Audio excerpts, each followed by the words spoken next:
Dividing. Drinking more with messages. All right, so it's time here. I thought there would be more people, a little bit surprised, since we've had a full house in the last. How about on the Two, it looks like there's about 13 online, so maybe everybody decided to fill it in today. So welcome everyone, this is the third of three listening. Third and last. Unless, I won't say absolutely unless there's a, request for more, but I think we've heard pretty clearly on the issues that we covered already. The first two meetings, if you haven't, if you weren't able to attend the first two meetings, those meetings are on the website. The videos are on the website as well as the slide presentations that we gave during those meetings. I will just say that we're gonna cover fees and billing and non-compliance and enforcement today. But if you have any questions on the other items on that agenda here, you can see the topics and questions on the first page. Oops, I'm sorry. There. It goes from policy implementation timeline all the way down to exemptions. That's what we covered. We're gonna cover, as I said, fees and billing, compliance enforcement today. I'll just really quickly go through the takeaways of what we had during the first two meetings. I don't want to spend a lot of time on this because we want to give as much time to cover the other items that we're going to be talking about tonight. So takeaways from number one, or from session one. We're gonna adopt this policy no later than the end of June of 2025, so it's coming up in a couple of months. We'll be taking all the information we received from these listening sessions and trying to weave them into a policy before we present to the GSA board for consideration. The GSA board is you guys? The GSA board is the same board as the water district currently is. Okay. Yeah. That would give the property owners a year, I'm sorry, a little less than a year. End of March 2026 to both register well and install meters for the policy. We also are proposing that we use our existing AMI system, which has been the AMI system that we use for our current meters. It's a Badger beacon system and has the customer facing eye on water, which all of you would have access to see what your well is actually pumping. So with that concern, there is no cost to the well owner, That's correct. not really. So that goal, the other goal for number one was by March and April of 2026, GSA will install these AMI endpoints on all the well meters that are installed. And then we would have the first billing period using the meter system would be assessed fiscal year 27-28. So then what is the numerical part of that, how much? How much? We'll get to that. Okay, Well, I mean, it's currently $78 per acre foot, so. On your property tax bill, that's what you're. On your property tax bill on that, and we do an estimated pumping, so this will be the actual pumping.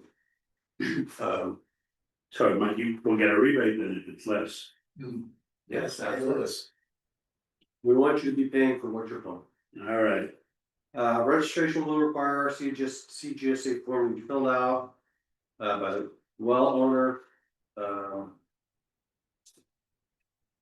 So we'll have like I said,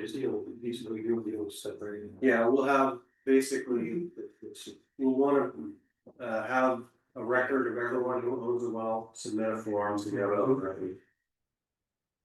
If you're gonna drill a new well after we adopt the policy, you have 30 days to register and complete an install meter. We're only requiring 1 meter per well, so a lot of wells have multiple strings coming off, going to different properties. We only want the total of all of those, and then you can figure if you wanna put meters on your individual branches, that's that's not something that you would be involved in. Meter accuracy testing, to plus or minus 5% every 3 years, that's similar to Fox Canyon's policy.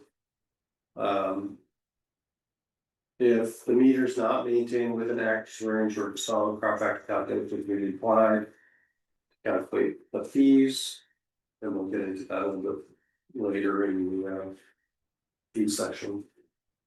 And then on listening session 2, we talked a lot about kind of the wellhead configuration and compliance to the manufacturing specs for the solid meter. So we don't want to see kind of a Rube Goldberg situation where water is turning every few seconds right before it gets into the meter, because what that does, it causes a swirl and then that throws the meter off.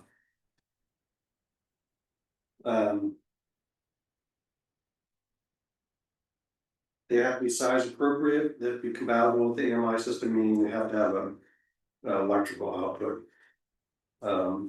We don't want to allow insertion style meters, which are sort of stick insertion, where you put a service collar on and you drill a hole and you stick the meter in as a little paddle wheel. Those are notoriously inaccurate. Are they, you're ready to calibrate those and? No, it's very difficult to calibrate because you don't know, so you're assuming a certain water profile inside the pipe, so water moves through a pipe. It's actually moving faster in the center than it is on the edges. So you have kind of a cone shape. So these meters are sort of average between all different conditions. And so if you have a little tubercle on there that throws the shape of the cone off, then it just totally there. But they're not calibratable, so they're at. Yeah, a lot of meters are not calibrated. I mean, so Really? a lot of meters are not calibratable. You just replace them when they don't work anymore. You can replace it. Well, I'm just telling you, so if you have a propeller meter, for example. Yeah. That propeller starts to Yeah. vary, start to well out and wear out, you can't calibrate that, you just gotta take the thing out and stick a new. Clarification, you say you need a plug next to the thing here? You mean electricity? The shit, that's good. So yeah, it has to be AMI compatible, so. There needs to be wires coming off the meter that will feed a signal, like an electrical signal into a transmitter. So these AMIs, they have batteries in them so they can collect the data, but typically a meter that's gonna send a signal out to a transmitter will have a battery in it, so you don't need it. Okay, but like electricity by our well, they're usually 3-phase. That's sufficient? No, you don't wanna, obviously we can't use 3-phase, So you just have to transfer. yeah, you'd have to have a transmitter, but You just transfer. we don't anticipate the need for electricity for this. You don't need electricity, okay. Unless you're gonna put an electric meter, like a mag meter or something. You do, but it's really, it's like. You don't even. Yeah, Okay. so let me just, since this happened last time, it was really hard to gather the notes at the end of the meeting. Let's hold our questions to the end, Sounds that good. way we can get through this and we can understand what we're saying. So piping for meters has to be above ground with no T's or outlets or samples ports ahead of the meter. This obviously makes sense because we don't want people piping around the meter. Installations must comply with all state and local requirements and be installed to manufacturer specs with adequate upstream, downstream piping along with meeting calibration requirements. So if you're gonna flush a well, so one of the things that happens when you drill a well is you have to flush a lot of water out to develop the well. And so if you're gonna do that after the March date, then we'll have some forms to estimate the well flushing volumes. State well number will be that will be the unique identifier used for the well. So some of you may be aware of this number. Not all wells have these numbers, so if we do get a well that that we believe does not have a number, we'll submit for a state well ID number.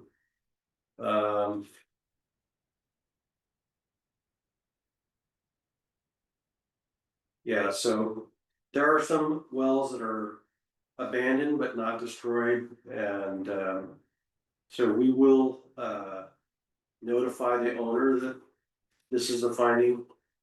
In Ventura, they're pretty strict about this. You have to submit a form. Is it annually stating that it's active? Yeah, you have to just maintain contact with them, explaining why it's not in use. If it's by state law, if a well is abandoned, actually abandoned, it is required to be destroyed properly per state specs. Monthly private well meter data would be collected using our own, as we said, our own AMI system. Yeah, we talked about the Badger system. So we're proposing that inactive well owners must fill out an annual flow meter exemption form. So if you do have an inactive well, but you want to use it, or you want to reserve the right to use it sometime in the future. We would just ask that you fill out a form annually, basically an affidavit stating that you're not using the well. And Okay, but do you have like a meter on it or? no, Okay. so if you submit that form every year, saying this is an active well. Renee was mentioning that he has a couple of wells that they're not using. Right. In that situation, he would submit the form and he would be not required to fill it in a year. Daniel, correct me if I'm going off here incorrectly, but I'm just going from my recollection of. That's correct, and that would be following a form that Fox Canyon already has a system that we have in place, so. Seems to be. Oh, they have it also. Yeah, they have a flow meter exemption form. For Fox Canyon. There's also, I'm gonna keep you up on these slides here, sorry about that. There's also gonna be some exemptions for installing meters for the policy. As we talked about a minute ago, inactive wells, just need to submit a form, and then there's also what's called de minimis wells under Sigma. Those are non-ag wells that pump less than 2 acre-feet per year. And so we might have one of those, we're not sure at this point in the basin, but that exemption would apply.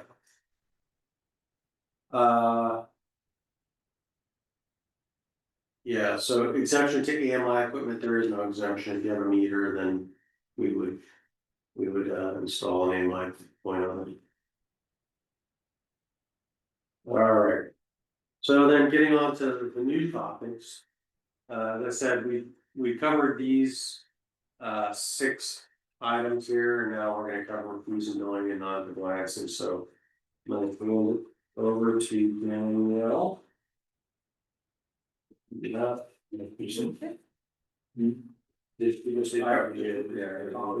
And then I think Bob mentioned if you missed the meetings, you can go to the CGSA website, we have. Recordings on YouTube, and the slides are also posted there as well.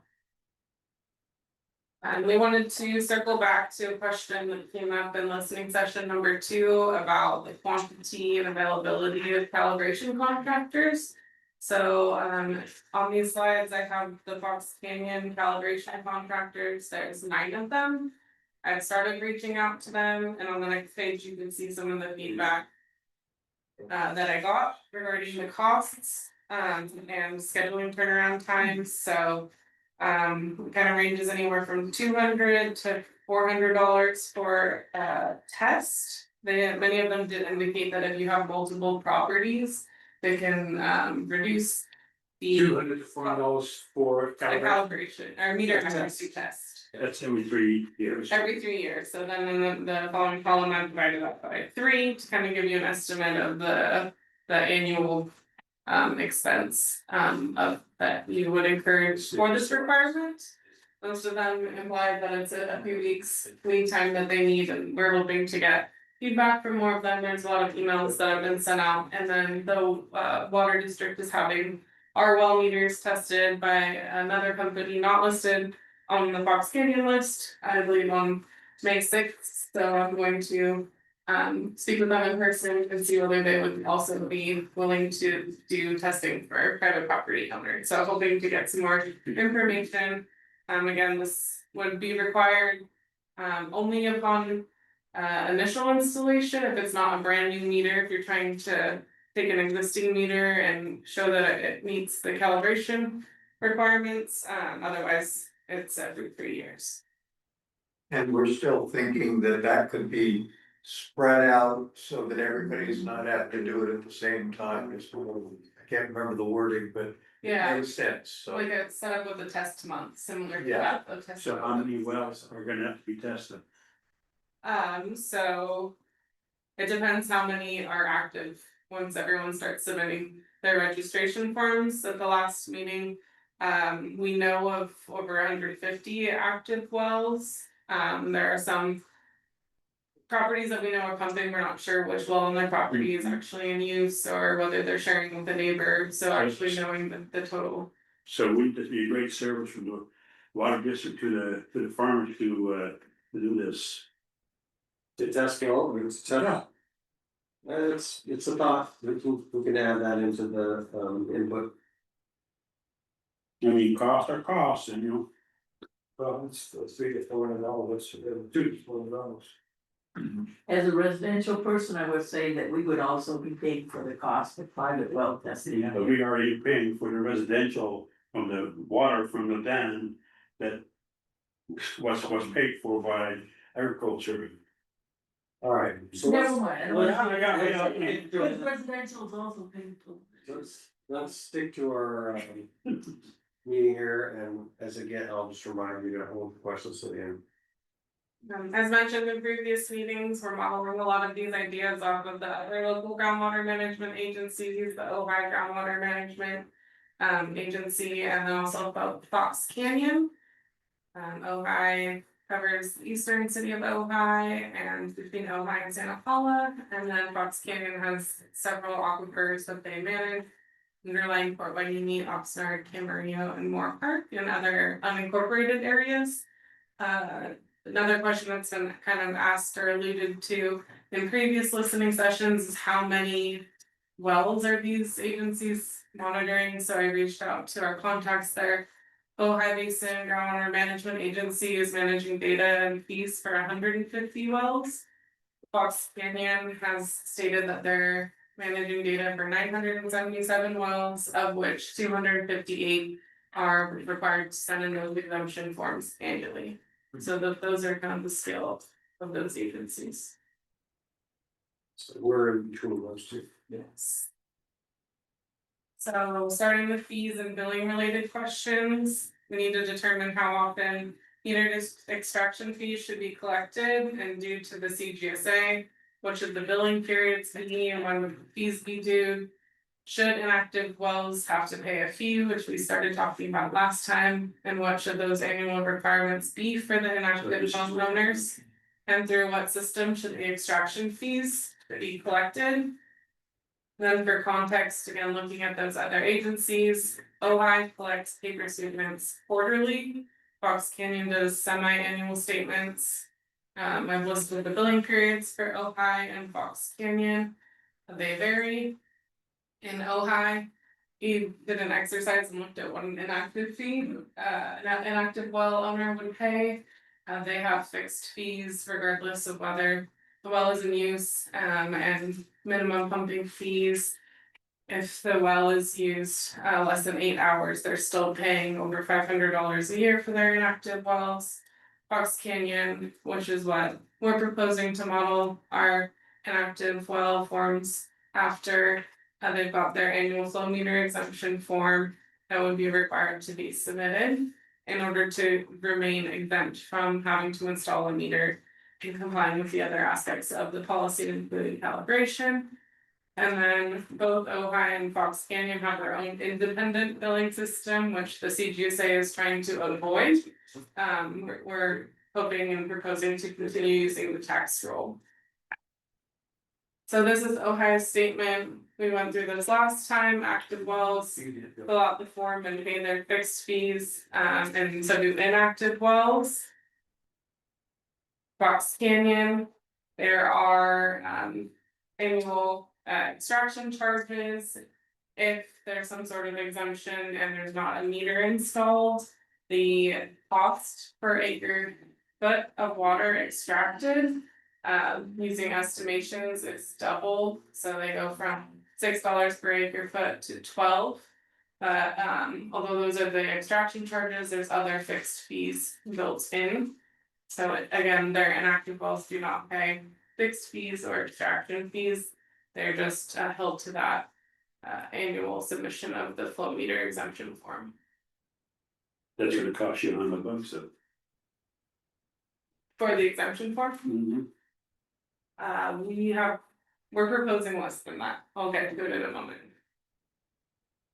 So as far as the frequency of the CGSA fees, again, the way that it's currently being done, CGSA staff submit data to Ventura County and Santa Barbara County in June and July. And these are fees that are shown on your tax statements, which are collected in November and February. So we're proposing to use this system because this prevents many compliance issues and saves a lot of staff time with following up for past due fees. The county handles the non-payment of taxes, and so we're hoping to continue to use that system.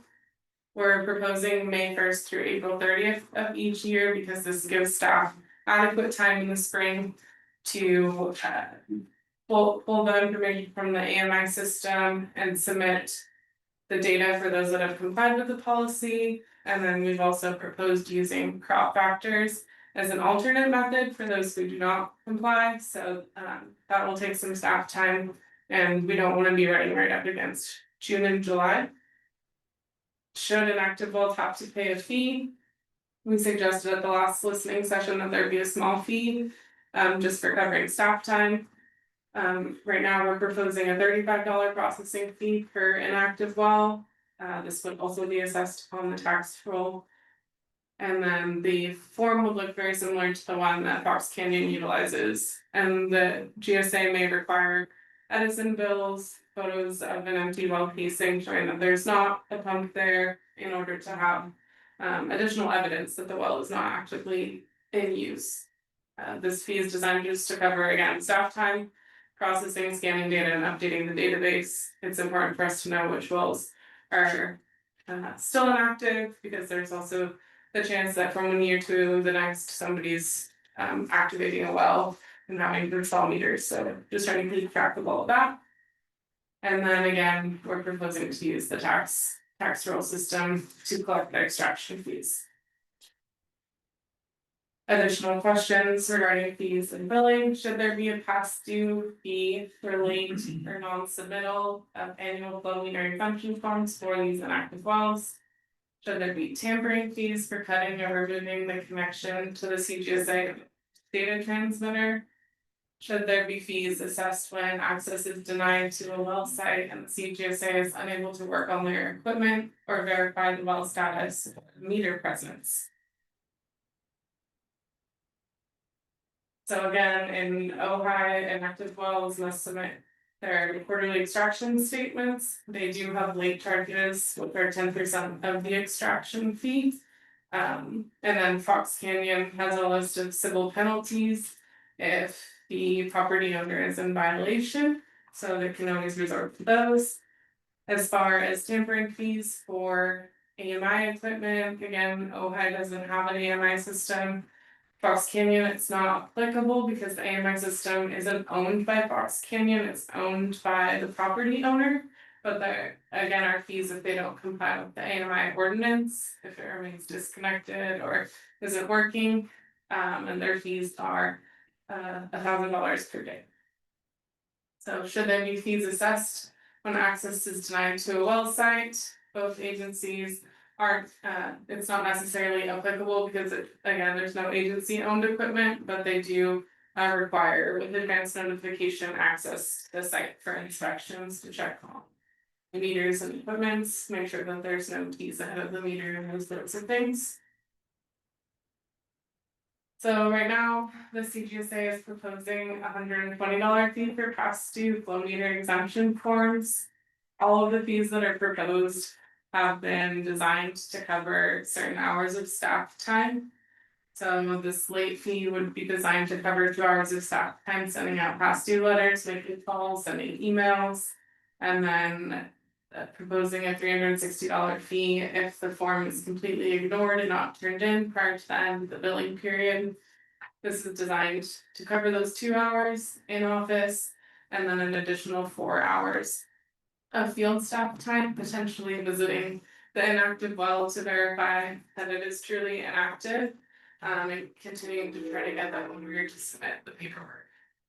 Again, we're hoping not to use these fees, but they would be in place to try to recover the staff time for these individual circumstances.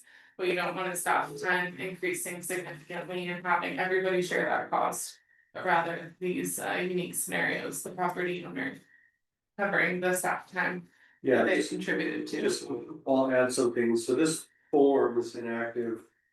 Well form is really important for us to get all of the. All the wells counted and for us to be able to get all of the numbers in time to submit to the county for collection, so. If someone's not submitting this form for an entire year. It's potentially causing us to divide the wrong number of acre feet, use the wrong number to divide of acre feet because someone's just actually using their well or just. Oh, I forgot, and so. We're sinking a lot of assumption of we're gonna be calling and emailing and knocking on the door if necessary to get these forms. But it's once a year. It's once a year. The $35. $35, Yes. but the $35 will just be coming out of, will be collected through the tax roll. So these fees will also, all of these sort of fees when, things aren't going the way they're supposed to go, will also be added to the tax roll, so they'll come around next year. But they're not meant to be punitive or incentivized, they're just meant to cover the time that it's gonna take us to chase down these.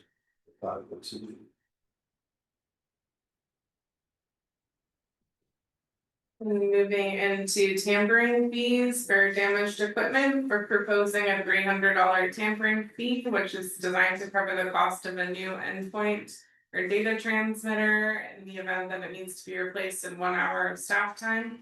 It is important to note that if the wires on the property owner's meter become damaged, then it's the owner's responsibility to replace wires for the meter if the CGSA is unable to connect their equipment to the meter's wires. So someone goes out there and rips it and it damages your side of the meter, there is the potential that you would need to actually replace the meter. Sometimes we've seen with our CDWD meters, they get chewed by gophers too close to the meter and you can't actually fix the wires, you have to go and replace it.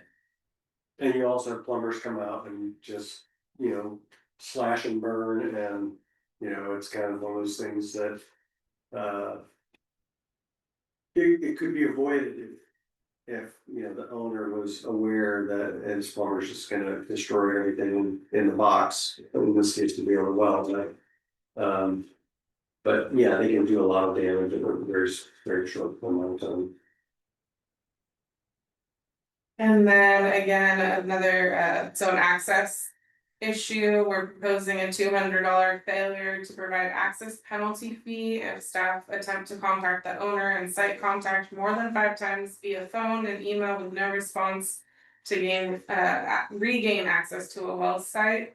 So after a no access letter is sent via certified mail and no response has been received for 2 weeks, the failure to provide access penalty fee of $800 would then be assessed to the property, again, to cover staff time spent both in the field and in the office trying to regain access. If expenses exceed the $200 standard fee as proposed, And the CGSA may assess additional fees to cover costs such as if law enforcement are need to get involved. We're hoping that it doesn't result to that, but wanna make sure that we have methods outlined in this policy for these different scenarios that other agencies have had to deal with. Moving into non-compliance and enforcement questions. Thinking about what should happen if fees are not paid in a timely manner.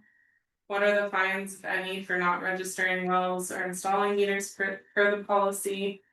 Again, what if access is denied onto a property where there's record of a well? And how would CGSA fees be calculated if the meter is installed after the billing period has already begun?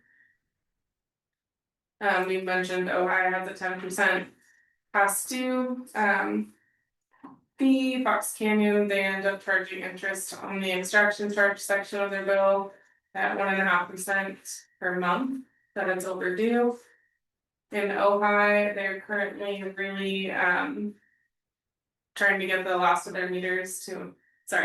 their wells to get meters on them. There's still a couple that are out there, and so they're resorting to severe penalties, which I'll show on a future slide. And then Fox Canyon, I mentioned in the previous slide that their rate increases to a non-metered water use fee, which is 2 times the regular amount. And then they also have civil penalties outlined. As far as access, mentioned that it's not necessary for them to access properties as frequently because there's not agency owned equipment on site. But they do require photos regularly, and the property owner is required to give them access if given, I believe, 3 days notice. And then Ojai previously, for alternate calculations of fees, they had allowed for crop factors to be used, like we have, but they're officially no longer allowing that. Fox Canyon had allowed the owner to use alternate calculations at the higher rate, but now they're really focusing on compliance moving forward. And will be resorting to those penalties for non-compliance moving forward, so. They previously had allowed these alternate methods, and now they're realizing the amount of staff time that it takes to do all these unique calculations for non-compliant properties and cracking down on the metering requirements. So CGSA suggestions for fees not paid in a timely manner. Again, we're trying to use the county tax roll system because we don't have to actively try to follow up and collect on the past due property taxes. The county handles that. They have their own system. And once they're able to collect the money, they send the CGSA their share of it for fines for not registering wells or installing meters according to the policy. We mentioned this at previous listening sessions. We're proposing to use the highest crop factor. We're proposing from a pre-established 10-year period. So this would be just a flat fixed crop factor, not dependent on crop type. Typically, I think covered nurseries have the highest crop factor, so we would potentially in the policy have an appendix showing the historical data, just go with the highest value. Again, this is to incentivize meter installations. Non-registration of wells may be subject to $120 fee to cover staff time. Mailing letters to and or hanging tags notifying property that it has not met the requirements of the policy. CGSA may exempt these fees the first year. So that's how we're proposing to deal with the non-metered parcels that are active, at least at this time. What if access is denied onto a property? This policy will give access rights to the wellhead and will be enforced by law enforcement if necessary. The owner would be responsible for any additional costs associated with getting law enforcement involved if needed. How would the CGSA fees be calculated if the meter is not installed for the full billing period? So we would resort to using the highest monthly crop factor and adjust this to come up with the monthly highest the monthly estimates and can populate those unknown months. So this would be if the meter is installed after the March deadline, or if a well has already started pumping. After it's been drilled and doesn't get into the system within that 30-day period. Additional non-compliance related questions, how long should property owners have to test the accuracy of their meter and report the results to the CGSA? How long should property owners have to replace or recalibrate an inaccurate meter? And how will the CGSA fees be calculated if the meter is not replaced or recalibrated within its calibration period? In the Ohio Basin, they give 60 days for them to test the accuracy and report the results. If they don't meet the calibration ordinance requirements, they're subject to a $250 fee that helps to cover enforcement. Fox Canyon, they have 120 days after written notification by the agency to comply with calibration requirements. For replacement or recalibration for the inaccurate meter, sorry. Ohio makes them replace or recalibrate within 30 days. So that will be reported by you guys then, if there is one, if the meter is not, if it's inaccurate? They all noted. So we would, prior to your 3-year calibration deadline, kind of like backflow testing, we would send some sort of letter or notice out saying you have 30 days. It's the 3-year mark, please fill out this calibration form, here's the list of testers and submit tests by this date. So you would need to submit pass or fail, whether it meets the meter accuracy requirements. Those results to us. If it passes, then we just scan that into our system, you can continue using that meter. If it doesn't meet the plus or minus 5%, then that would start the time frame for you to work on that. If that makes sense. Well, depending on days, I said, this is 60 or. Yeah, these are just examples, we'll get to what we're proposing here in the next page. Right, and then the other agencies, as I mentioned, the Ohio used to use alternate crop factors for reporting, they're no longer using that. Or allowing for that. Fox Canyon, according to staff, that there is some language on their website stating that alternate calculations can be used to come up with an estimate for the property, and then they're charged at the higher fee. However, they have had issues with people not submitting those, and those properties are subject to civil penalties.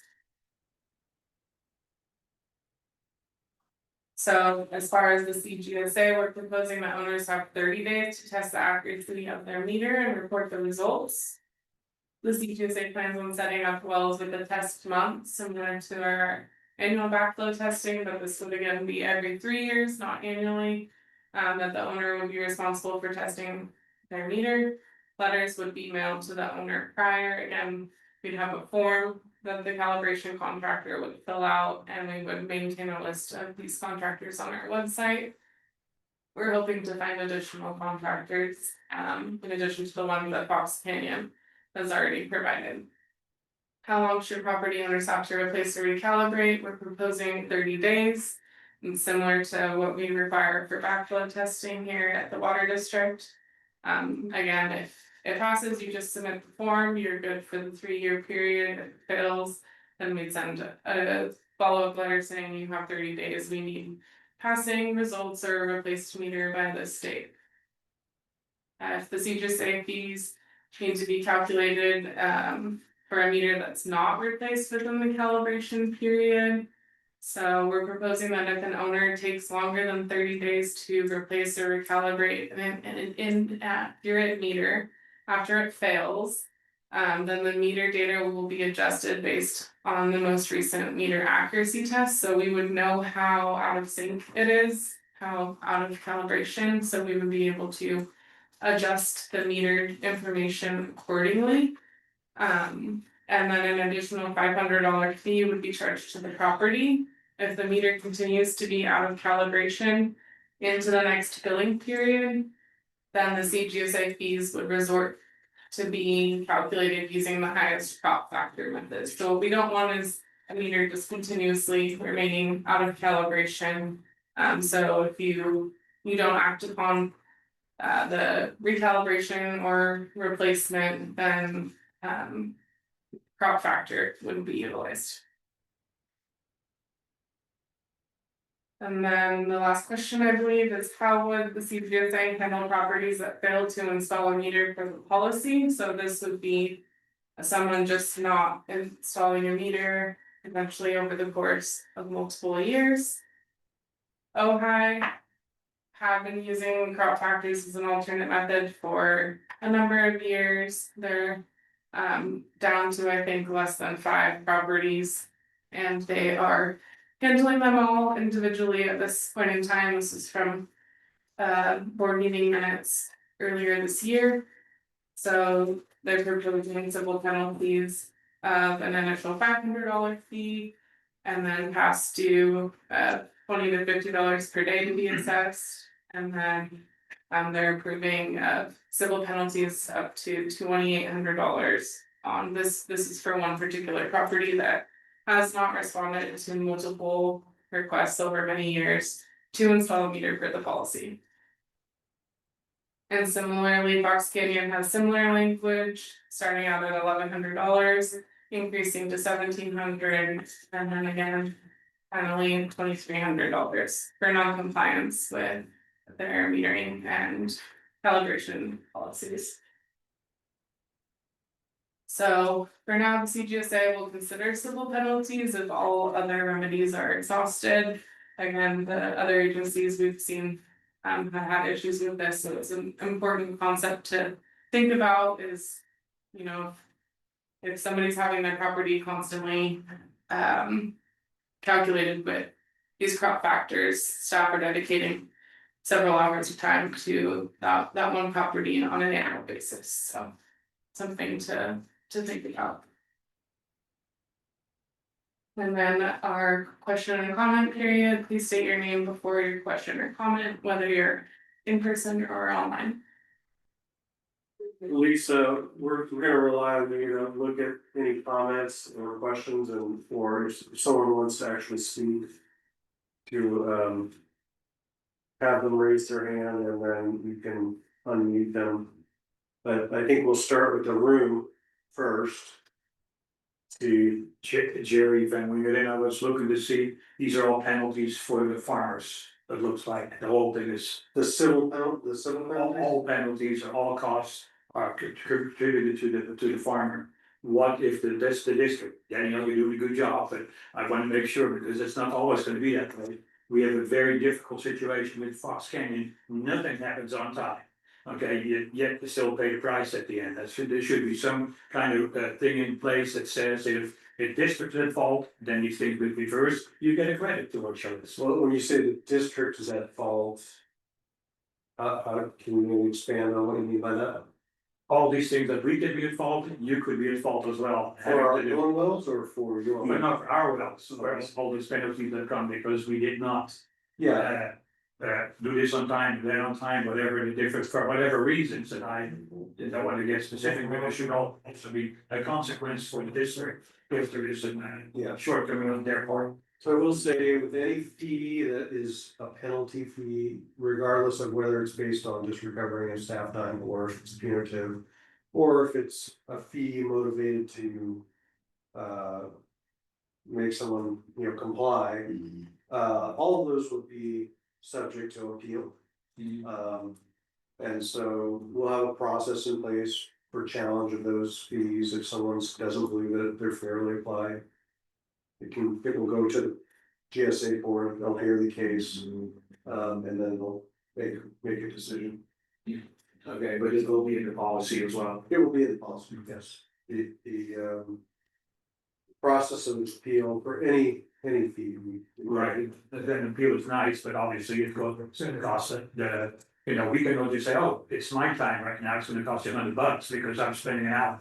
That doesn't happen because my time is free, your time is not free, and mine is. But in the appeal process, Mhm. what we're trying to do is You know, we have a fixed amount of time that we spend on GSA activities. Everybody that's paying a fee pays for that time. And so it's not fair for one person to cause a lot of extra work, sure, everybody has to pay for it. No, I think nothing wrong with the fees, don't get me wrong, I'm just saying if it's not. If it comes back that it is not the grower or the well owner's fault, there should be a reprieve on that. Yeah, I mean, I wanna be careful about faults. Because, you know, it's the user or the stakeholder, the farmer, even the water district is groundwater user, so we're gonna be submitting these as well as the GSA. It's their responsibility to get the forms in on time, you know, we're gonna do our best to make sure everybody's very aware of it.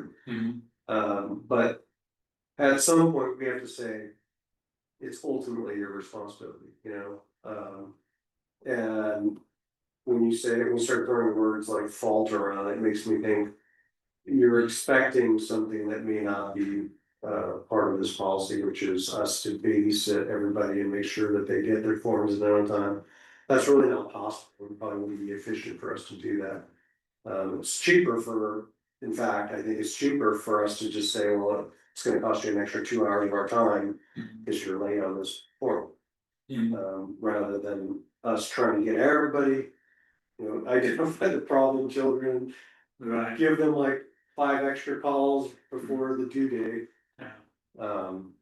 But we're gonna, you know, I think we've learned with the backflow process and we're building with water, you know, water bills. That we give enough leeway, we give enough runway for people to have every opportunity to actually meet the deadlines. No, I understand, and I think part of it, of course, you guys are an organization that does this for a living, you know, excuse the word, but you do it for a living, to do this collecting these things. We as farmers, this is another governmental intrusion or extra job that we need to do because we need to comply with this. And you're not the only ones, there's thousands of them out there that are knocking at our door compared to when we started our business in 1971. It was not complicated, but it has become a lot more complicated to be in business in Carpenter. And that is related to all these things that, you know, you have to almost hire a second person to do all these compliances and then you know, with all the runoffs, I mean, it's constant, it's every day I get an email, now this needs to be saying compliance as it was. You know, and we just don't have it in our budget, you just create the budget and you put a person in. Yeah, that's good feedback, you know. And they send the bill. We're gonna create this policy. But it's not in stone, we can always modify the policy if we realize. This isn't working, we need to do something there, or we can do something that's gonna be more efficient. We're trying to get there as close as we can get right now. As we develop a policy, but we're certainly gonna learn, and the more that we understand. You know, about the needs of the stakeholders and kind of the process, we kind of understand how things work and what things don't work. We're gonna be tweaking the policy and the program, and we're gonna try to always improve, and we do that with all of the programs. And that will be again of the public to participate in as you do those things. Yes, absolutely. Thank you. Bob, I have several comments that I could just run through. And all in light of Jerry's concerns, I think he shared them really well. And putting a positive spin on this whole process. And just remembering that we really are trying to make the basin sustainable. And some of these other things are out on the periphery of that focus, and that's where my concern is. So just going down my list, I'm one who participates in this well monitoring program. I don't know how many people you want to have on that, but I would like to see whatever you do encourage as many participants in that program, because to me, those are monitoring wells throughout the basin. And the information you get from those for free, rather than, you know, wondering what's happening over there on that side of the basin, you can have a landowner help you do that. And that's how I feel, I participate in it. And there are things like depth of the well, are they 250-foot wells and not even affecting the basin or affecting the basin in a certain way? I think there's a lot to be learned there. I'd also, and is somewhat responding to Shirley's comment as coming from the residential community, but I would say also coming from the water district's perspective, there is a tremendous benefit to open ag and percolation basins and how water gets into the basin, recharge. And landowners are the ones who provide the lion's share of how the water gets into the basin.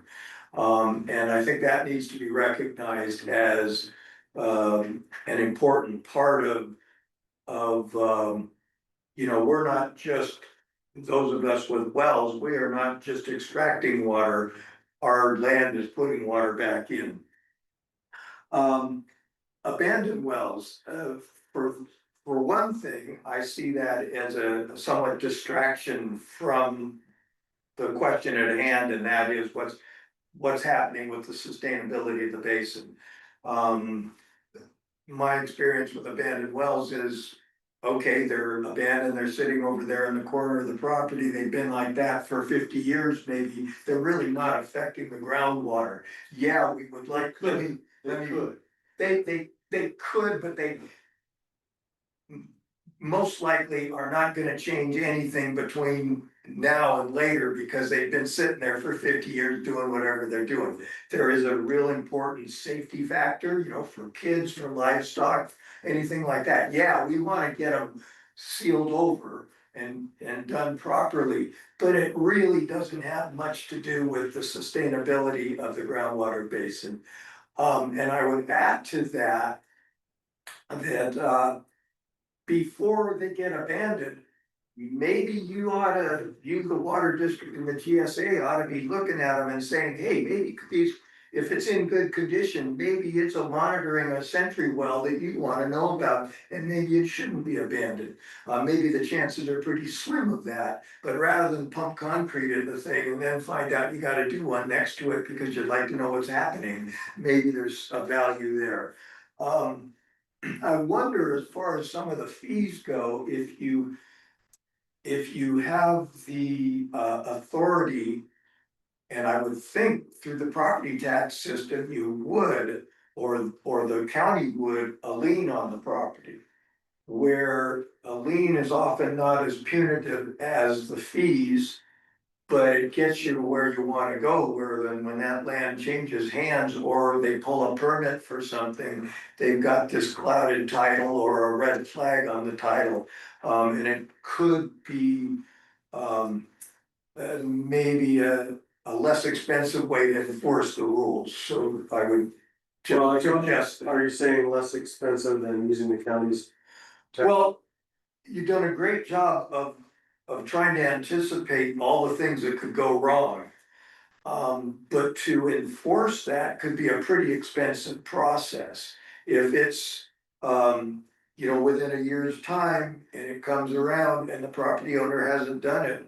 And a lien is put on where you don't have to do anything other than put a lien on that property and the title's clouded. I'm just saying, it may not be a solution, but Typically, it may be liens an are idea. limited to financial recovery, so.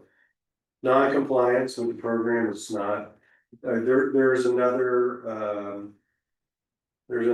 way you can do it through the property assessor's office, but. We've looked into it, but never used it where someone's not in compliance with, say, a building non-compliance. Where it does cloud entirely. But, as far as, there's a monetary penalty, and it continues to grow if you don't. You're gonna be paying somewhere around 44 times or three times the amount that you're really using if you're using the well and you're not reporting it.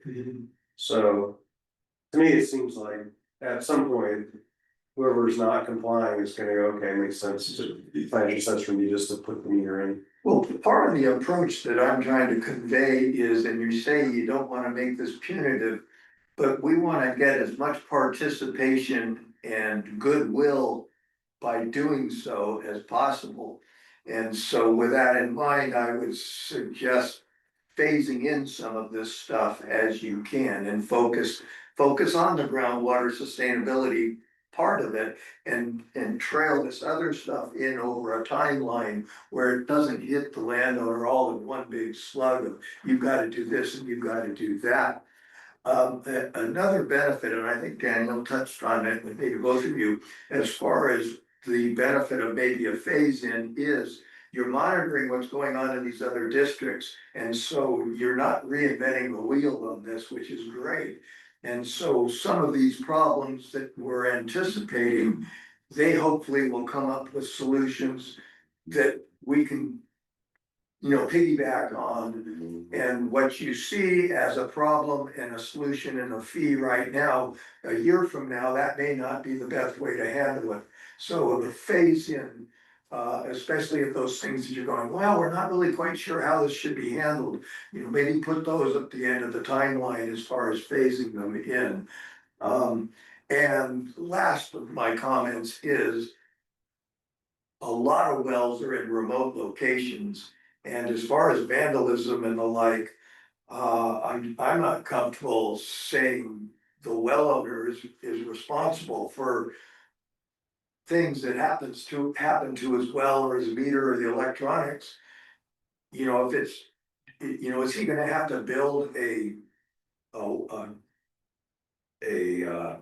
fenced cage around this thing or what? We're out there, we're growing trees, we're doing our worship, we have our valves and our hoses and everything else. And you're adding us you're requiring us to add a valuable piece of equipment out there on a well that typically has just been sitting out there with power going to it. So I think there's a little bit more to be understood about who's responsible for what damage. And kind of coming back to Jerry's comment about, is it really the landowner's fault? Is it really the district's fault? Or is it, some vandal's fault? And how's that gonna be handled? So those are my comments. Thanks. If I may just expand it just a little bit, regarding Fox Canyon, for instance. You could send paperwork to them, do different things, and it could take months before it comes back. So those are the type of things I said, I'm sure you guys are doing a good job, and but things will change. And you guys are adding a lot of a load to your own shoulders as well. It's gonna change, and you're gonna have people that are screwing up, and then all of a sudden your communication with your well owners is out of sync. And that's where you maybe want to make sure that there's proper compensation for those type of things. Yeah, we can maybe so a lot of agencies will put a minimum response that we're required to. So we need to get back to you within 30 days. Yeah. Yeah. But as Scott was saying, right now, when something goes wrong with my meter, you guys take care of it. Your meter. Your water meter, your water. Oh, yeah, well, we own a water meter, yeah, but that cost gets baked into, that's a model we could go with where, again, that means everybody's paying for the few, problems, right? That's one model. So what do you guys figure the cost of installing one of these systems? The AMI. Everything, the cost of them. No, the monitor's already included, so that. Yeah, the AMI is our problem, we have the system already running. Right, We but just what is the cost to the farmer for a meter to pacify you guys? Per well? I guess I'm not clear, do you mean on the fee side or on the actual equipment It's like side? equipment side. Yeah, so I've heard numbers, And installation. I've heard numbers between $1,000 and $2,000 For the meter, for a meter and installation. then in the installation as well, Right. but usually you have to allow a lot of I time. think Scott's, Renee has said, Case has said, I think 2,000, I think you said 1,000. Yeah. But a lot of times. It depends a lot on, you know, how big is the well, what size meter do you put, you know, is it a 1 inch or a 2 inch, and then you get above 2 inch and I think it gets costly pretty quick. Well, wouldn't it be a great idea if the water district, supplies those and, you know, maintains them and all that? And charges you. I mean, one way or another, it's not as though you're avoiding a cost, it's. So what are we being charged per meter on maintenance now then? Well, you pay every month Oh, about no. 2 inch meter, or you pay Yeah. $500. A lot is baked $400. into this cost, right? Huh? I saw a lot, from the water district standpoint, if you have a 2 inch meter, a lot is baked into that monthly bill. It's not only the meter maintenance, it's Mhm. also, you know, a lot of Operation. infrastructure. But 5 wells is 10 grand, I mean, you know, it is, Right, but see, you would still have to pay that. I'm sorry, You would end up paying it on the long haul, on yeah. the long haul, so, you know, rather than having us handle the billing and then. You know, or us handle the metering and then bill you back, I think you're gonna be better off if you handle your own meter installation. Bob, just one comment, Scott Evercar.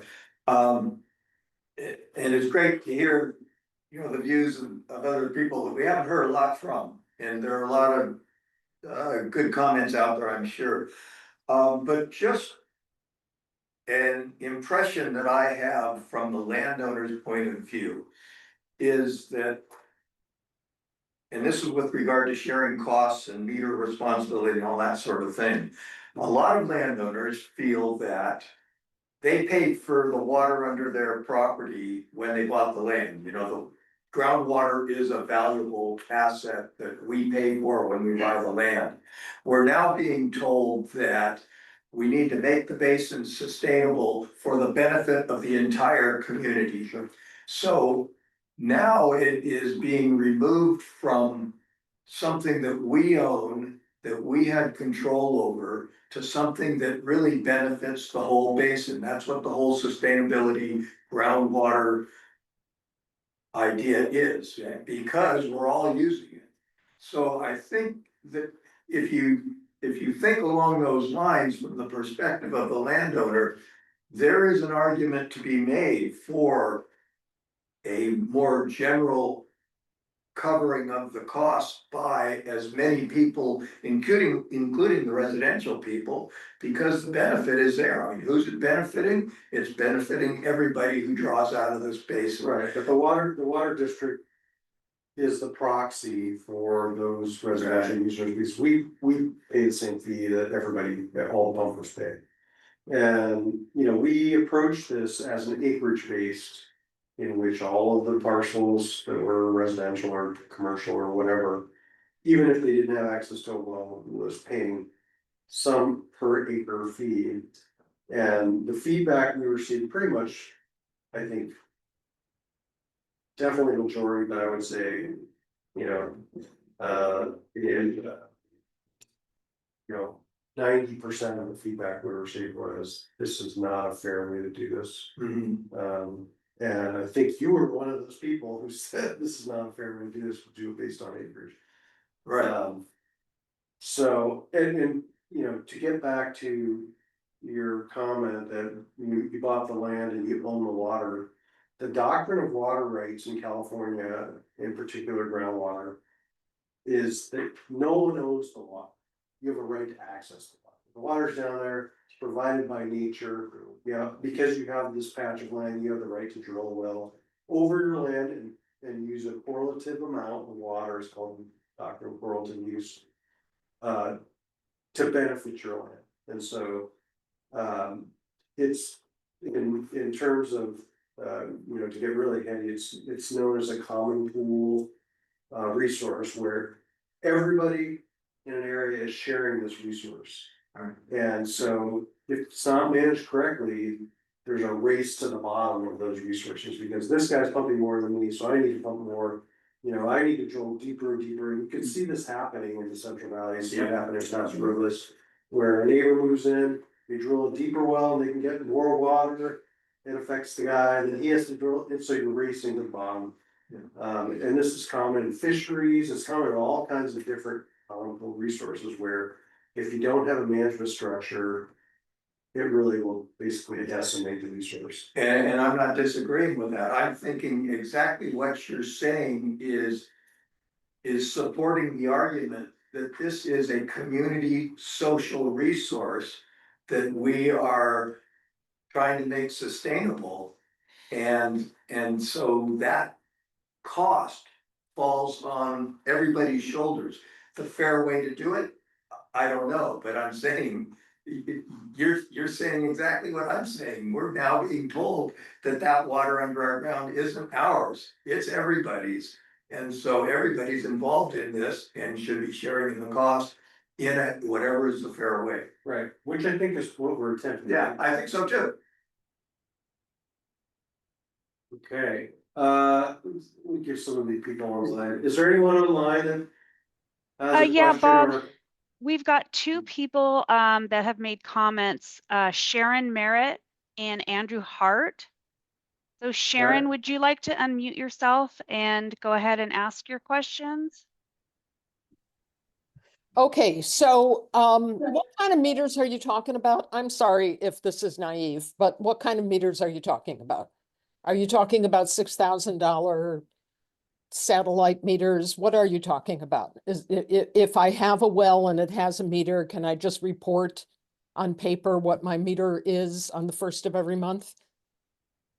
No, we're not going to allow self-reporting because of the problems with that system that Ojai Basin has had. Okay, so what are you going to allow?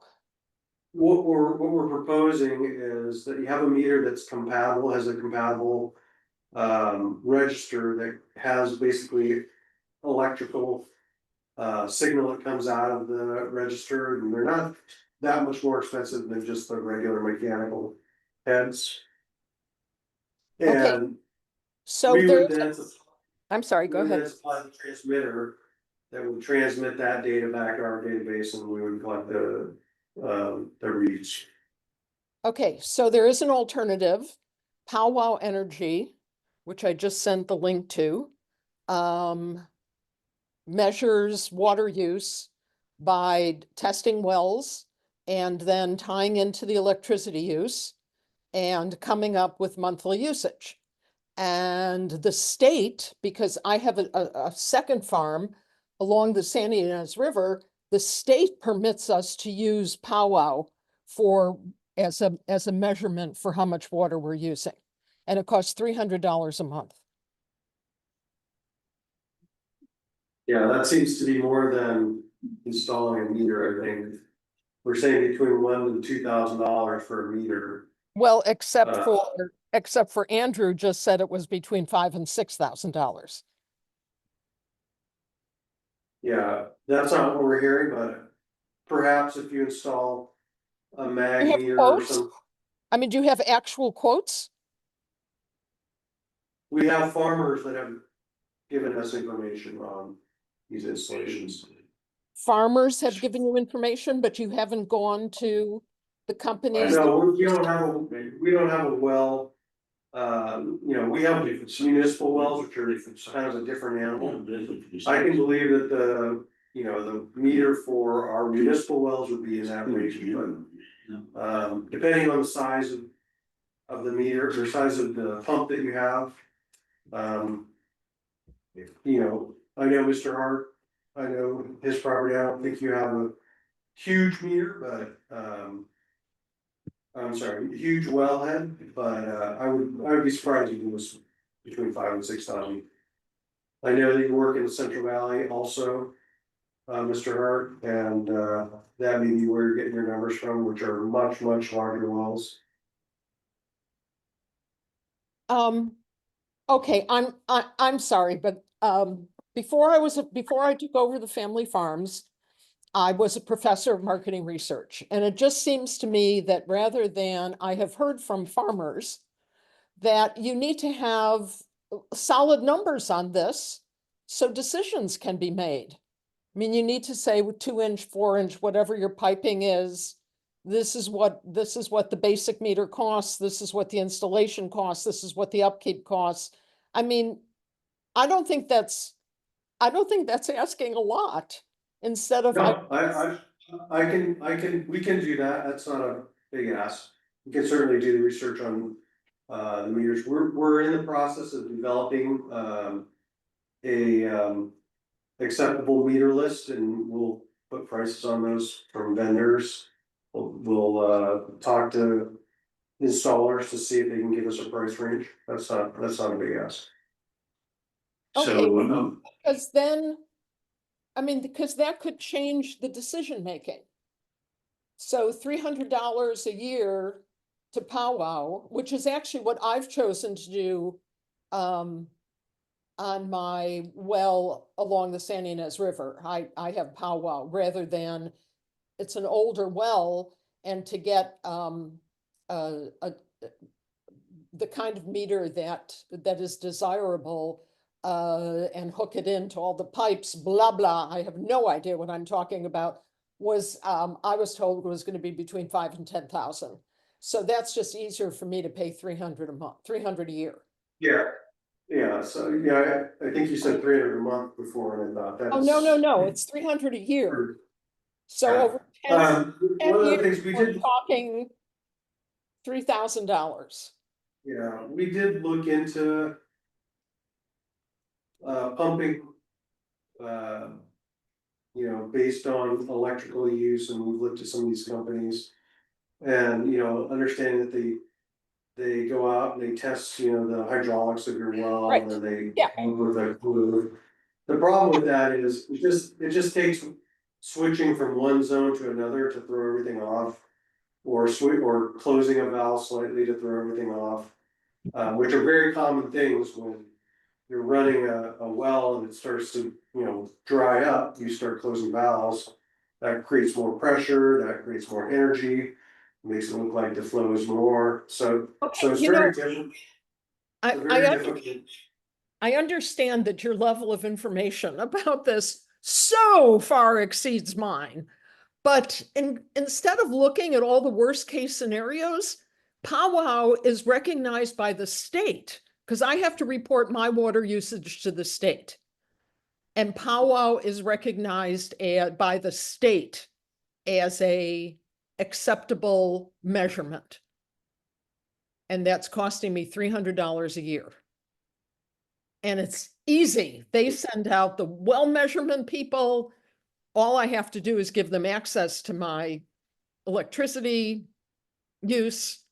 And then I actually get from them a spreadsheet that shows me not just monthly use, but daily use. It's very handy information. And Yes. It's an estimate though, it's not actual, so they're basing their estimates on. Assumptions, much like we were doing when we were using they're their based, info. yeah, they're basing it on flow and pump use. The thing They're is, not. the state permits that. The state Well, has, so why do we have to do something that is so much more difficult and so much more expensive when there is an easy, less expensive route to doing this? And okay, it's an estimate. I mean, you could contact them and find out from the, you know, they've got the data, they're data scientists. So is this like plus or minus 5%? If it's plus or minus yeah, 5%, okay, we can live with research that. that. We can definitely research that. I did go to a demo for them, out on a farm in Carpinteria. And they, you know, their business is more than just estimating flow, of course. But, you know, I went away from it realizing that it was an estimate, it wasn't an actual, you know, they kind of threw some numbers out, and I thought, you know, how can you be sure if, for example, someone has zones that they open and close, and one zone's got a different hydraulic pressure than the other, that's gonna throw everything off. And they really couldn't answer the question. Well, since I am using them for my reporting to the state. It just seems like we don't have to do the most sophisticated thing. And even if it is, and I think if you got into a serious meeting with them, that they could probably answer a lot of your questions rather than throwing out a question on a field tour. They're very smart guys. They've got PhDs. They've been doing this now for 10 years and the state approves them. So I think it's, Which state reporting are you talking about? which, Regional board? I'm sorry? Which state agency are you talking about that is accepting these? Oh, all right. Okay, let me, I mean, I think you report to the regional board probably. yes, regional water quality, regional water, wow, shit. I make so many reports, I can't remember. Yeah, regional water quality control board, that's your ag, not ag waiver anymore, but you're getting the answer. So I have my Yeah. RMS, State Water Resources Control Board, I have to report to. Do you know who? Oh. You're talking about the San Ynez Basin? Yes. Conservation. Yeah, so you're probably reporting on behalf of the GSA, the GSA, RMS is a Sigma term. Yeah, but Um, so I'm reporting to the GSA and I'm also reporting to the state. And the state is okay with powwow's data. So I figure that if the State Water Resources Control Board accepts something, that the Carpinteria, that you guys could too. GSA, yeah. They're higher than you are. Well, yeah, we get data from the state and we pull our hair out sometimes. Because the data is rough. But we can look into it further and the So- purpose of the listing. The purpose of the listening session is to get feedback like this and Right. consider it, so we can So- invite. So, out to- yeah, so here's the thing.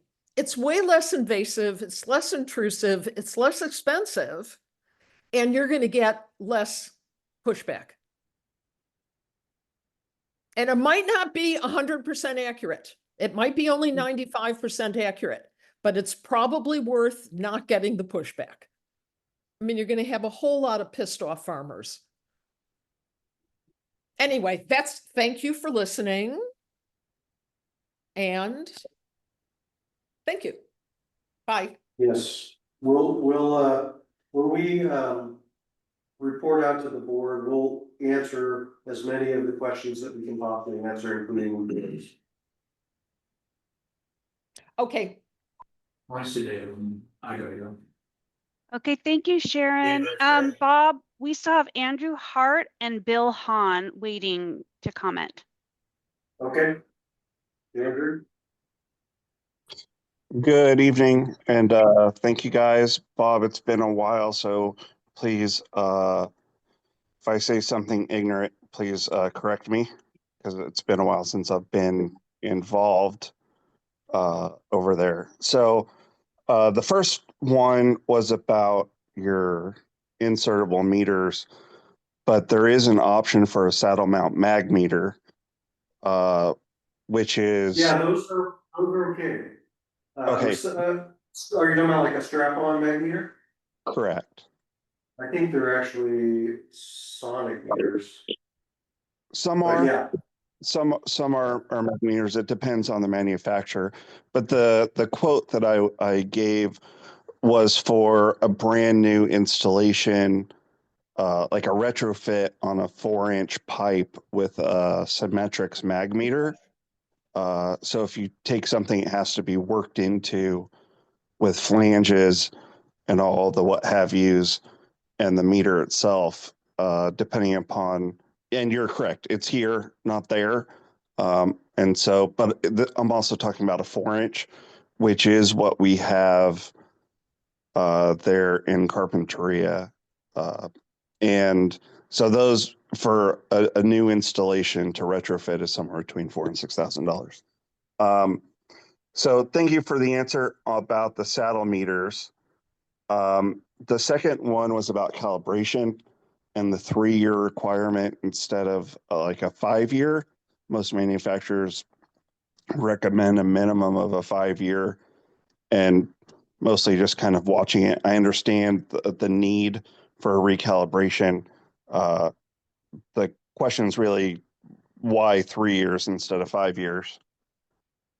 And the last one is use of satellite ET. You guys sent us a bill last year before. This is I'm doing a lot of stuff with Sigma, so it gets confusing for me sometimes. And I understand it doesn't necessarily work for all of it because of the greenhouses that you guys have.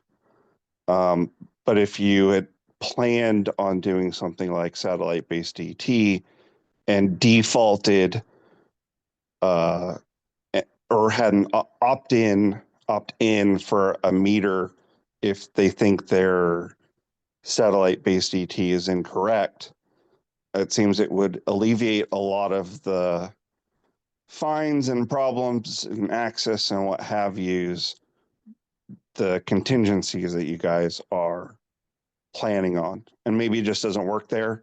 And so those were my questions. Thank you. Yeah, so just on the ET, satellite ET, we went down that, I would even call it a rabbit hole.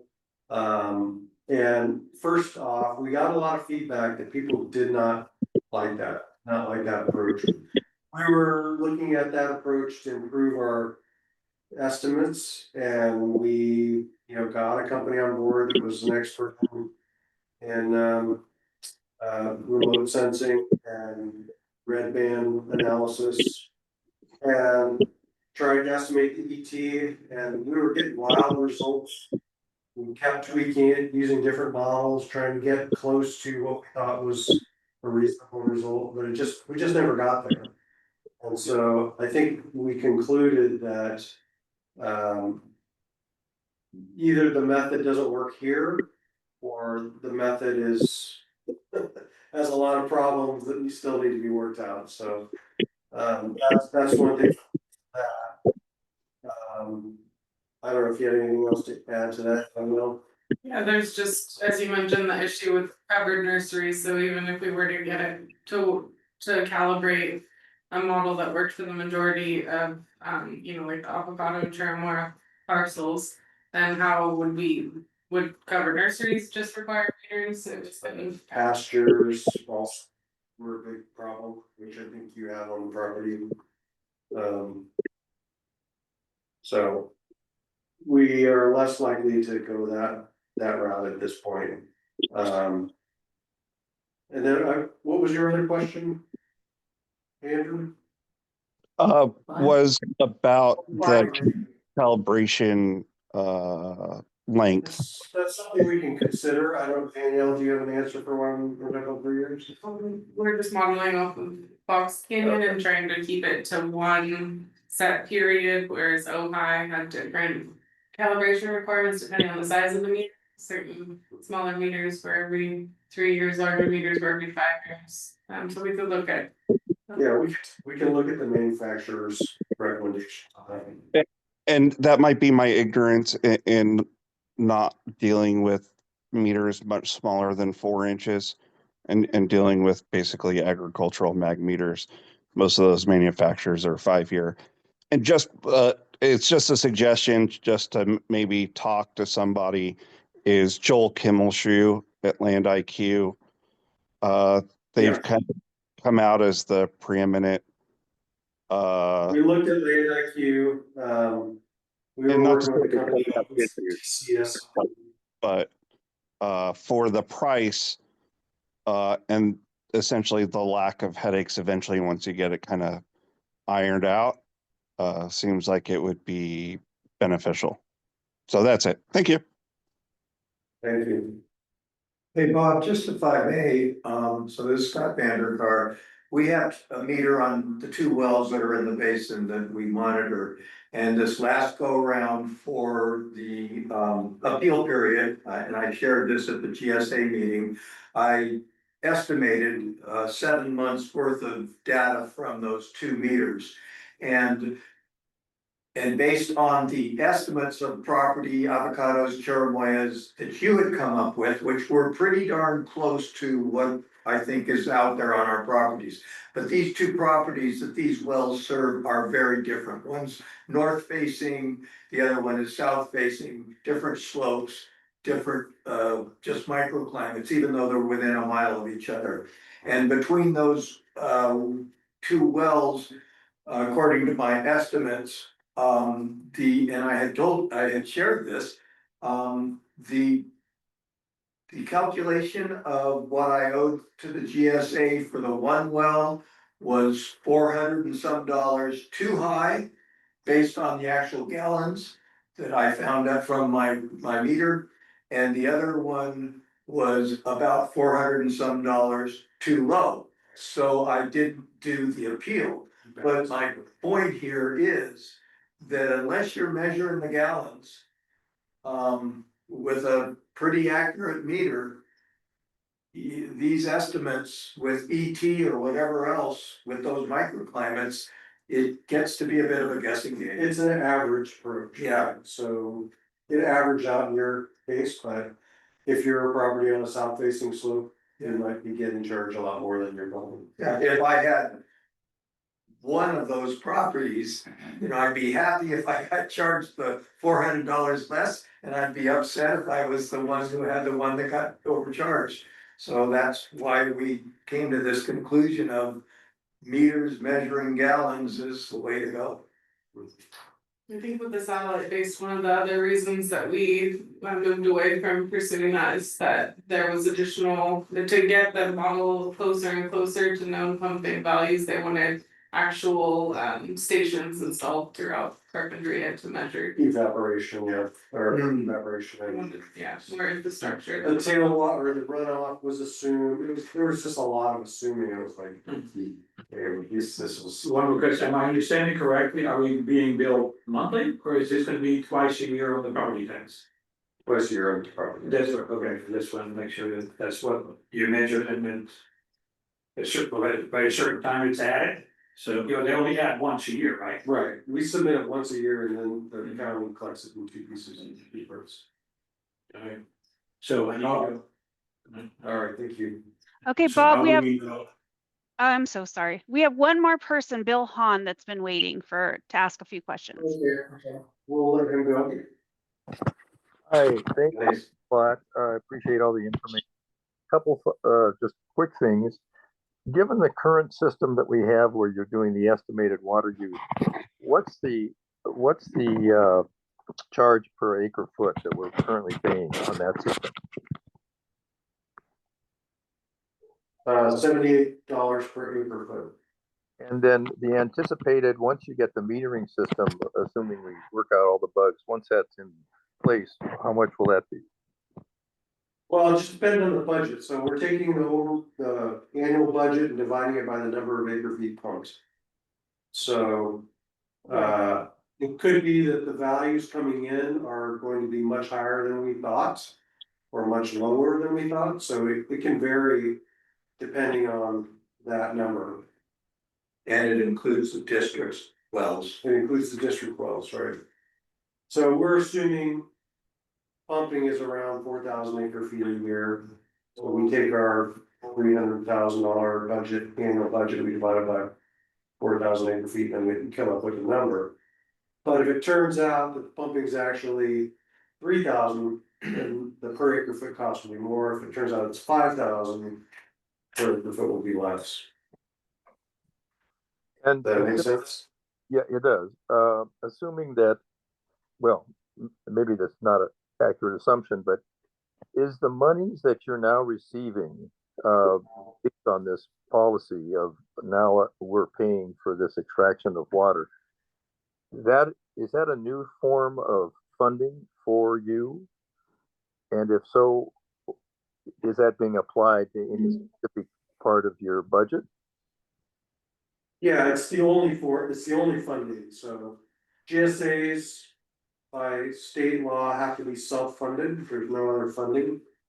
And so the way that GSAs handle that is they say, okay, the users of the groundwater basin are the source of funding for the operation of the agency to operate and manage the basin sustainably.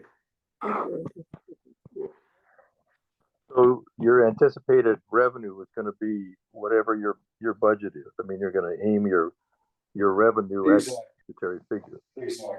Yeah. So And we've been doing this for 5 years now, and so we're pretty close to where we think we're gonna be, of course. Everything, inflation happens and everything gets more expensive over time, so we aren't gonna say that it's always gonna be what it is, but the budget, it's always gonna be what it is, but we feel like we're close to equilibrium on the budget, we're not going up quickly or going down quickly. your previous source of funds, where did you get your money to operate originally? Loans. So paying off those loans is part of the payment. Yes. This will be the last year that we have the loans for operating the GSA for the first, I think, 3 years.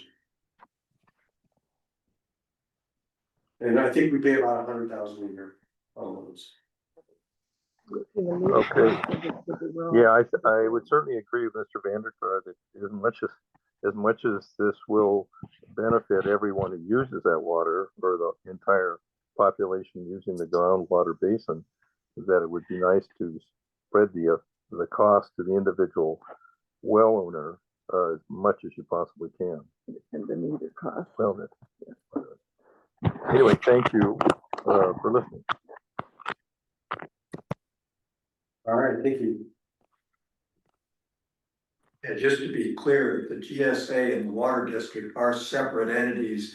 And the GSA is being administered by the administration is handled by the water district, but they are separate. Yeah, the administration, so the way it works is we lend our staff to support the GSA activities, so whenever our staff spends time on the GSA, we bill. The water district bills the GSA for that time.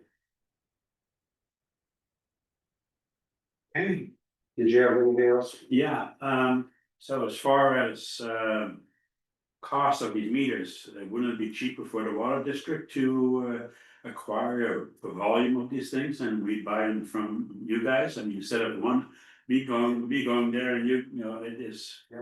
Maybe, perhaps. And then the next question would be, how do I know what size meter to use? So. Each meter has a flow range, so you need to at least be able to estimate what the flow coming out of your well is. Okay, so it's 70 gallons a minute. Yeah, so you would buy a meter that's maybe got a range of 50 to 100 gallons a minute, or 50 to 150 gallons a minute, or something like that. Okay.